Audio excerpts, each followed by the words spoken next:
When you suggest to people that their money should be gold or silver coin, as it says in the Constitution, they sometimes stare at you with a blank expression or make the most extraordinary comments. Do you feel that our paper currency should still be backed by gold or silver? I think there should be a backing for currency. Otherwise, there's a temptation to run it out and make too much of it. I'm not really sure what you mean. Like change the color of our money or something, or? I buy silver. Gold. I don't know a lot about the subject, but I would say just because of counterfeit. I think it should, but unfortunately it isn't. Okay, why do you think it should? I don't think the current system is stable. These statements by everyday American citizens show how little people understand the intentions of the Founding Fathers. As the Constitution itself says, it is the supreme law of the land. And therefore the Constitution ranks ahead of any statutes of Congress, any statutes or constitutions, for that matter, of the states, and decisions of the courts. And any law or decision of the courts that is inconsistent with it is to that extent void. It's not a law at all. So, what's going on here?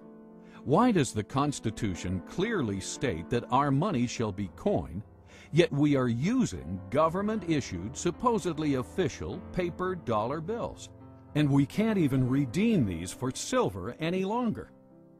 And why does Thomas Jefferson, the very man who drafted the Declaration of Independence and co-authored the U.S. Constitution, warn us about banks and corporations? Something is off here. The Federal Reserve System, to most people, seems like it is an agency of the federal government. That's what I thought it was when I first started to research this topic. But it turns out that it's nothing of the kind. The Federal Reserve is a hybrid organization. It's a partnership between the federal government and the private banks. When you look at it deeper than that, its essence is neither as a government agency or a private company. In reality, it is a cartel.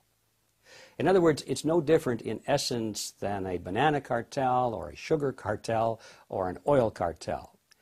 It's a grouping of the large private corporations in the field, banking, who have come together to create agreement between themselves to limit competition, to preserve their profits, and to make sure that no newcomers come in and take away their position. That's what cartels are always designed to do.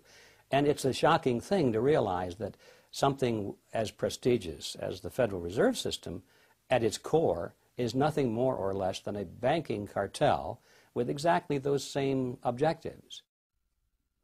The motivation for Congress to go into partnership with the elite bankers who formed the Federal Reserve is clear.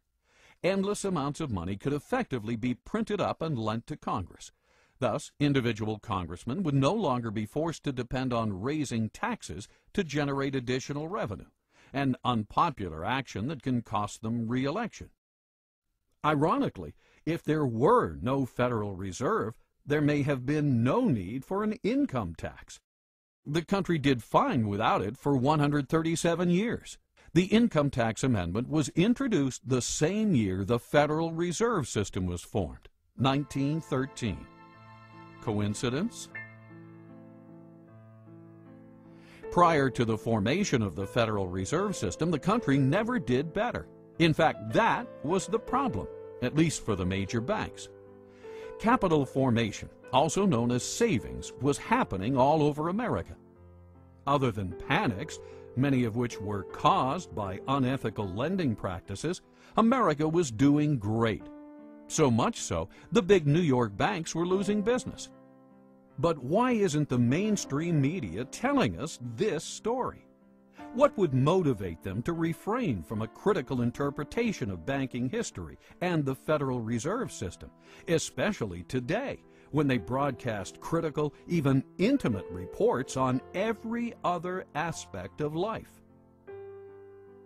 I consider the Federal Reserve Act and the creation of the Federal Reserve as being unconstitutional. It gave the government then the power to create legal tender out of thin air, that is, to create paper money. And although they didn't do that overnight, between 1913 and 1971, that is exactly what happened. But the notion of a central bank does not fit into the Constitution. The Congress has the authority to coin money, and only gold and silver should be legal tender. And this is an absolute contradiction of the Constitution to have a Federal Reserve System and a central bank. Not a lot of American people understand it, and I would add that probably not too many people here in the Congress understand it either.